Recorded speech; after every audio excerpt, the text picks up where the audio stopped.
How's it going, everyone? Today we have a story time of probably one of the most spoiled kids on planet Earth. You guys probably know that kid who's pretty spoiled or entitled, but take that kid, imagine him, and make him twice as worse, and that is the spoiled kid we have today. So subscribe if you're new, and let's just jump right into it. So we're going to call the subscriber James, who submitted this story. So anyways, James was on a class trip, and in this class trip, they were going to a kind of like a museum type thing. It was something that they would do every single year, or at least the fourth grade would do every single year. So James and his classmates were pretty excited for this, as it was a pretty big deal. So yeah, anyways, they get onto the bus, and you already had like assigned seats just so that everyone would be organized or whatever. Because whenever you have like a really long like trek out or whatever, like it's going to be a lot of cases where the school just wants to be as organized as possible so that they don't, lose anyone. And because of this, you not only had assigned seats, but you also had an assigned buddy that you had to spend the entire time with. And because they wanted everyone to be with their buddies or whatever, just to keep people together. So Jack, the subscriber who submitted this, right, he was really hoping that, because he was really chill with the majority of people in the class. However, there's this one kid who we're going to call the spoiled kid, who is just known as being a really entitled jerk. And Jack was like, oh God, please don't put me with this kid. Whatever you do, put me with someone else and don't put me with this kid specifically. So yeah, Jack was waiting outside the bus as well with everyone else, waiting for the teachers to read out the names. And Jack is like, please don't be spoiled, kid. Please don't be spoiled, kid. Please don't be spoiled, kid. And the teacher was like, all right, Sam and Ben, Aiden and Steve, whatever, Jack, and it almost felt like there was an intentional pause. There probably wasn't, but I think it was just because Jack was so like in the mode of anticipation, really hoping that it wasn't the spoiled kid, that, it almost felt like there was a pause where there wasn't. And the teacher's like, and spoiled kid. And Jack is like, how? Like, what are the odds that that's actually how it went? Like, genuinely, like, what are the odds that out of everyone possible, that is actually the freaking spoiled kid I get partnered with? Like, that is 100% my luck. Like, how is this even possible? There was like 100 kids in his class, and somehow he got partnered with the one kid that he didn't want to be partnered with. But I'm pretty sure that's like Murphy's Law, where it's like something like that will always happen. And it's the one thing you don't expect to happen will always happen, so be prepared for it. But anyways, eventually they, Jack is told, and everyone else is told to go find your buddy. So Jack finds the spoiled kid, and, the spoiled kid's like, what's up? And Jack's like, yo. And so they go on the bus, and they sit down. And immediately, once they get to their seats, the first of many problems arises. Because the spoiled kid is like, I want window seat. And, the thing was, Jack was in front of him, so it was just easier for Jack to slide in. And it also didn't really matter. And Jack wouldn't have really cared if the spoiled kid was like, hey, man, can I have the window seat? Like, that'd be totally fine, right? Who cares? But it's the way that the spoiled kid was like, give me the window seat now! Just so unnecessarily rude and aggressive, really for just a 20-minute bus ride for who has the window versus aisle seat. Like, it was so dumb. So anyways, Jack's like, whatever. So he steps aside, and the spoiled kid, pushes him on his way to get to the seat. Like, he literally pushes him, bro. So Jack already knows that this is about to be quite something, to say the least. Like, Jack already knows that this is about to be quite the adventure he's about to go on, or the experience, I should say, because the spoiled kid is continuing to be a spoiled kid, right? He's continuing to do what spoiled kids always do. And so the kid is sitting there, and he takes out his phone. And the one thing, a pretty strong rule, was no one was allowed to have their phones. No one was even allowed to really have their phones on them. They had to be zipped away in their backpacks. And you could turn it on so you could hear if you were getting a phone call, because I don't know, maybe your parents need to contact you, maybe there's an emergency. But really what should happen is the parents contact the school that contacts the teacher that contacts you. But whatever, right? So the spoiled kid was on his phone playing some video game or something. And, that's when he gets bored of the video game, and Jack is talking to some of the people, right? Some of the classmates. Because when you have the aisle seat on the bus, it's a lot easier. I don't know if you guys experienced this, but whenever I got the window seat, it was very difficult to talk to people, because you'd either have to turn around, which is uncomfortable, and talk to the person behind you, or you talk to the person in front of you, but they would have to turn around, and most of the time you don't want to do that. And the people that are across from you, you're kind of blocked by the person sitting on the aisle. So when you sit on the aisle seat when you're taking a bus, it's just so much easier to talk to a lot of people. So remember, the spoiled kid demanded that he had the window seat. Like, he demanded that he got the window seat. And so Jack was like, whatever, and he sat down the aisle seat. And Jack was like having a good time talking with people. And the spoiled kid like punches him in the arm. Doesn't like full-blown like smack him in the arm, but kind of punches him in the arm to get his attention, which just like hurt a little bit and seemed super unnecessary. Like, could you literally not tap me, bro? Like, were you not like physically capable of just tapping my arm instead? So sure enough, Jack like turns around, he's like, yes. And the spoiled kid's like, give me the aisle seat right now. Stop hogging all the attention. And Jack is like, bro, what? Like, what do you mean I'm hogging all the... Because Jack is so confused because he remembers how intense the spoiled kid was acting and how like intent he was on getting the window seat, that he was like super rude earlier, and it still left a bad taste in Jack's mouth. And now 10 minutes later, when the spoiled kid gets bored of his video games that he wasn't even supposed to be playing, he now demands to have like the seat where he can talk to other people. So at this point, you know, Jack kind of just doesn't want to like switch seats. He's like, bro, it would be such a hassle to switch seats, and I'm not trying to stand up. They don't want us to stand up on the bus.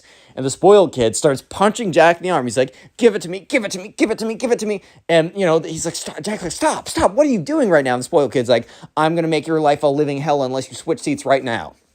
So at this point, Jack is like, oh, okay, whatever, bro. Like, I really don't care. Like, fine, dude. Sure, whatever.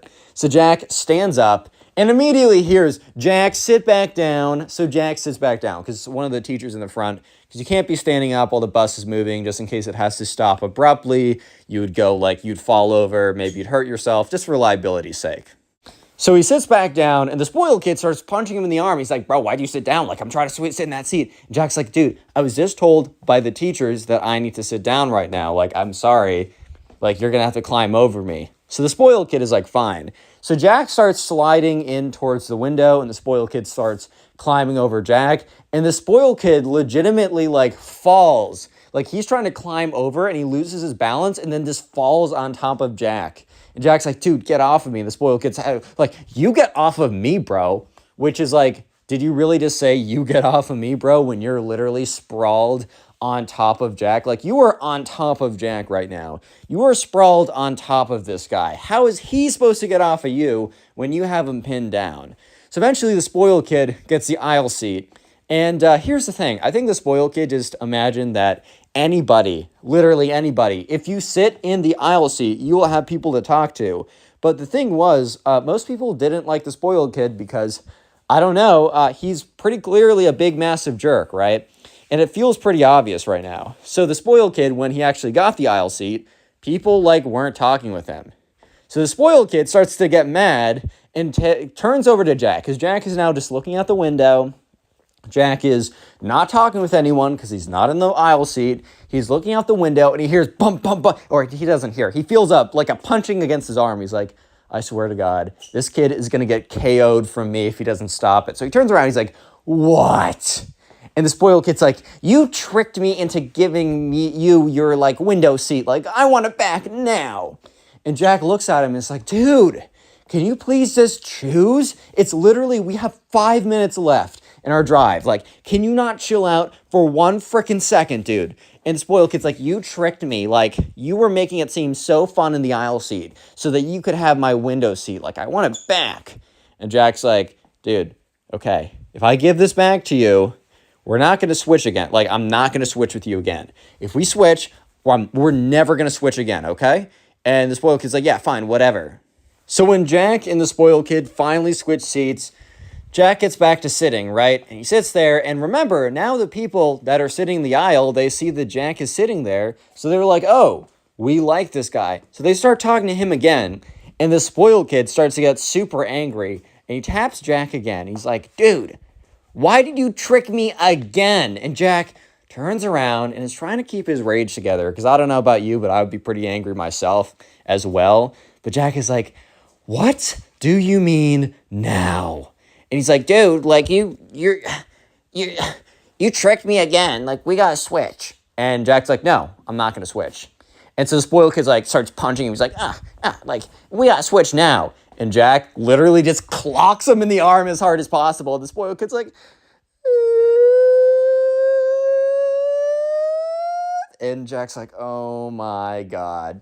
So sure enough, the bus stops, and as the teacher gets up to take attendance, the teacher sees the spoiled kid just having a complete fit or whatever. So yeah, eventually the teacher comes over. Jack is asked like what happened, and the spoiled kid's like, Jack hit me in the arm. And the teacher's like, Jack?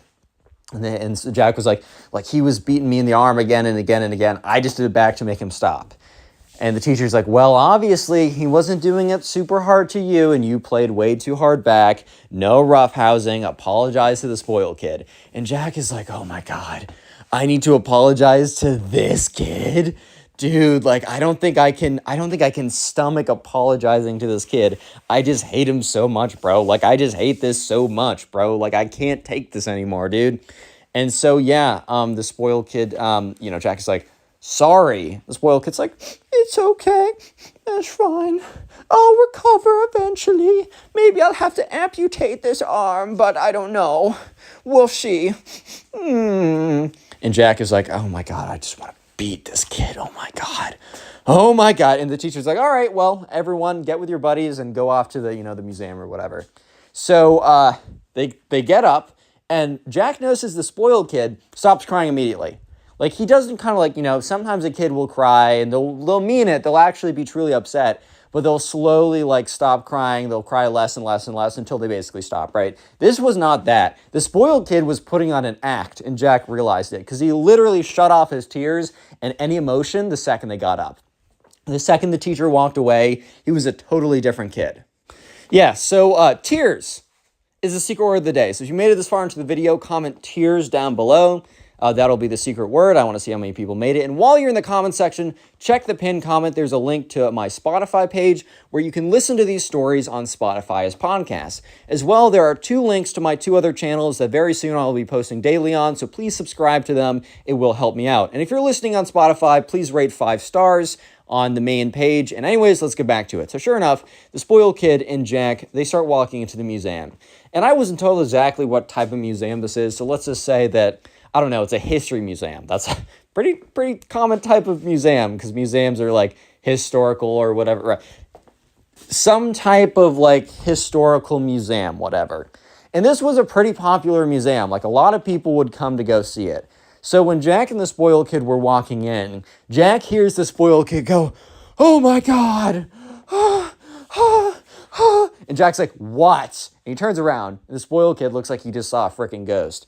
So Jack is actually kind of curious. He's like, dude, what is it? He's like, look at all those people.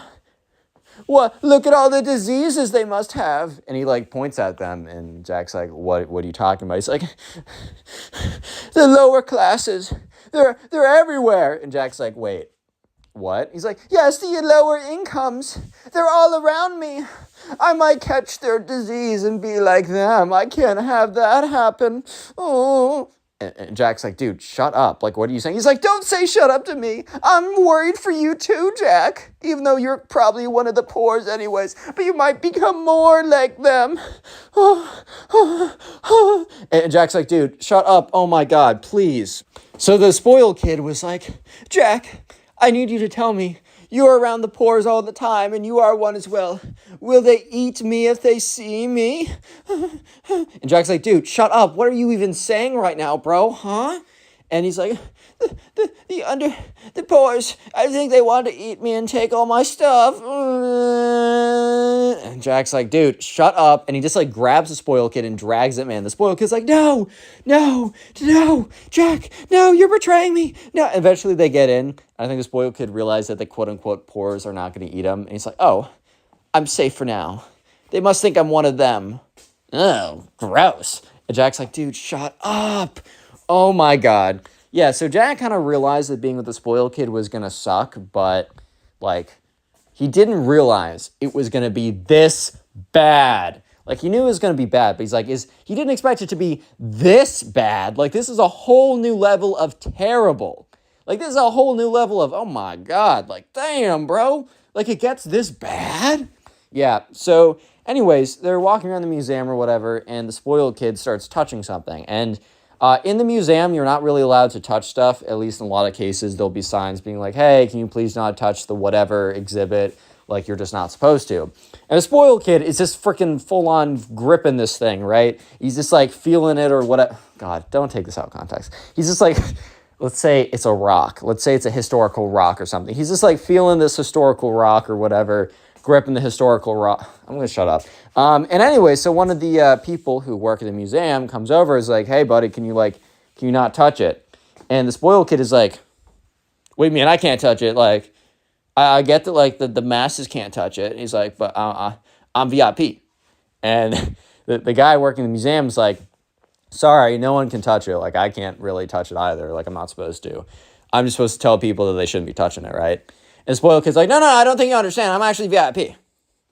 And the guy's like, no, I don't think you understand. Like, first of all, there is no VIP here. He's like, no, you don't understand, bro. I'm VIP. I'm VIP. I'm a spoiled kid. I'm the best. And the guy's like, sorry, there's no VIP. That's not a thing. And also, even if you were, you would not be allowed to touch the historical things. Like, that's just not a thing. Like, we don't let anyone do that. It's like it's kind of the protect the integrity of it. If too many people touch it, it'll kind of like rub down. It won't be as like nice as it was. And also, like, if one person like touches it too hard and breaks it, like, we want to make sure that everyone can enjoy it. So please don't touch it, right? Yeah. So the spoiled kid doesn't like most spoiled kids. He doesn't take no for an answer very well. So the spoiled kid is like, what are you saying right now? You're saying I can't. You're saying no. He says, you know what? Well then, mister, I'm actually gonna take it. So the spoiled kid literally picks up the rock out of like the exhibit thing or like the museum thing and grabs onto it. Okay, so that's when the security guard's like, all right, we gotta take this seriously. So basically the security guard takes the thing out of his hand, puts it back, and says, where like your like parental figures or whatever. So Jack is like, okay. So Jack like calls over one of the teachers. The security guard explains that, you know, the spoiled kid can no longer be in the museum anymore. Like, he's caused too much of a ruckus. He needs to be removed, and says like, as long as he isn't in the parts of the museum where there's actual exhibits, it's fine. So yeah, the teachers are like, oh geez, because they can't drive him back personally. So they're like, hey, can we just plop him in the gift store? And the guy's like, yeah, that's fine. And so Jack is like, okay, well, that sucks for him, haha. And Jack's about to walk away, and the teacher's like, Jack, where are you going? And Jack's like, wait, what? And the teacher's like, yeah, Jack, I mean, you're his buddy. I'm sorry to say, but you have to stick with him at all times. And Jack's like, no, dude, what? Yeah, so, yeah, unfortunately, Jack now has to stay with the spoiled kid in the gift store for like the next hour because the spoiled kid is just an idiot and can't keep his hands to himself. So Jack is walking to the store with the spoiled kid, and it's like dead silent for a second because Jack is like really upset. And the spoiled kid's like, after like a little bit, tries to break the silence. He's like, dude, can you believe them, bro? Like, that's actually so crazy, dude. Like, I can't believe that they would like so unrightfully throw me out. Like, that's crazy, dude. Like, that's unheard of, bro. And like Jack just kind of looks at him, just kind of gives him this look, because he's like, of course the spoiled kid would refuse to take accountability for his actions. Of course the spoiled kid would believe that actually everyone else is in the wrong and he's in the right here. Because, oh yeah, it makes a lot of sense that he would be allowed to literally pick up the things that are like on display that no one is allowed to touch and they're only allowed to see. Yeah, it makes a lot of sense for him to be allowed to pick it up and mess with it and be totally fine. And Jack just kind of looks at him and gives him this look and then keeps going. The spoiled kid's like, bro, do you not agree? Like, do you not agree with me? Like, bro, what? And Jack looks at him and is like, dude, you're going to go in one side of the store and I'm going to go in the other side of the store. Just because I have to be in the same room with you doesn't mean I have to be next to you. Doesn't mean I have to deal with you any longer. He says, you go to that side of the gift store. I will be on the other side at all times. We're in the same place, but I don't want to deal with you anymore. So Jack basically storms off, which I totally understand. I feel like if I was in this position, I'd be pretty angry too. I might just like, I don't know, I might just suck it up because I'm not the most confrontational person ever. So I might just be like, or whatever, and like just deal with it. But I totally understand why Jack wants to kind of distance himself from the spoiled kid because, yeah, I can't really blame him. The spoiled kid is not being the best right now, right? So here's the thing. I guess the spoiled kid, I mean, we all kind of know the spoiled kid's worldview is pretty messed up and it's really weird. And it's like, the spoiled kid's insane. But apparently, he also believes that paying for stuff is for poor people. Which, yeah, I'm going to repeat myself. Paying for items is for poor people. So yeah, I think the spoiled kid for some reason believed that he was like it would be totally big chillin' if he was to steal stuff from the store. That he could just pick stuff up, and since he was so VIP and like exclusive and like the best guy ever, the smartest, wealthiest, most handsome, whatever, that he would just be allowed to like just steal from the stuff from the store practically. Yeah, because basically Jack is trying to stay on the other side of the gift shop as the spoiled kid. But occasionally he'll look over to see where the spoiled kid is, just to see like where he is so he can keep the most distance. And he watches as the spoiled kid picks up something and puts it in his pocket. Like, you know, when you see someone, I don't know if you've seen this, but like someone, if they want to like steal something from like a, I don't know, a thrift store or a convenience store or just like a store with a lot of like little things or whatever at the mall, they'll find something small and they'll normally just put it into their pocket, put it into their purse, whatever, right? And yeah, so the spoiled kid is doing this, but he's not, okay, so some people are kind of like, will be sneaky about it. They'll take one thing, they'll take the tag off, it won't get caught, whatever, right? I mean, still, that's not a thing you should do. The repercussions could be really bad, and it's not worth it, guys. Don't do that. But the spoiled kid was literally just filling all of his pockets with all the toys and random stuff he could see. His pockets were literally bulging with merchandise and apparel. It was like it was like top 10 dumbest criminals ever. He would be number one at this point. He basically was just filling his pockets to the brim. Like they were probably toys and merchandise flying out of his pockets, just falling out of his pockets, right? And like, bro was not being nonchalant at all about it. So yeah, I guess maybe someone in the store would have assumed that he was just filling his pockets to come to the front and then pay for it, and he just didn't want to hold on to it all. But eventually, like 30 minutes later, the teachers come by and be like, all right, like we're going, like Jack, where's the spoiled kid? And Jack's like, oh, I don't know. And he's like, I thought he was in the store. And so sure enough, they look around and they watch as the spoiled kid is walking out of the store, pockets full of stuff, and you hear beep, beep, beep, beep, beep, beep, beep. Yeah, he sets off the detector, and these two security guards walk over, and they're like, son, do you have any unpaid merchandise? And the spoiled kid's like, I don't. And then like all this crap falls out of his pants. Yeah, so basically the spoiled kid starts to get taken away by these security guards. So the teacher runs over there and is like, stop, stop, stop. And they're like, is this your son? And they're like, no, this is my student. I thought I'd just leave him in here because he was banned from somewhere else. Like, I'm sorry. Like, what can I do to like bring him home? And they're like, well, we don't really care. Like, we were just going to like hold him somewhere till we found his parents anyways. They're like, all right, like, can you empty your pockets? And the spoiled kid, and they like, the teacher goes through and makes sure he empties his pockets correctly. But his pockets are emptied out or whatever. And that's when like the security guard's like, all right, well, he can't really come back here, at least on a school trip, on your supervision. Let his mom know about this. Like, that's really what we were just going to do. Like, this kid's obviously a kid. We're not going to, like, actually, like, I don't know, enforce the full extent of the law on him. We just want to make sure this isn't a pattern that consists into his teen and or early adulthood when it can actually affect him. And so the teacher's like, yes, yes, of course. I'm so sorry. So they're walking out, and the teacher, angrily is like yelling at the spoiled kid, like, what are you thinking? First you try and like destroy something in the museum, and then you try and rob the museum. The spoiled kid literally has a blank face. Like, the spoiled kid legit doesn't care, which is pretty crazy.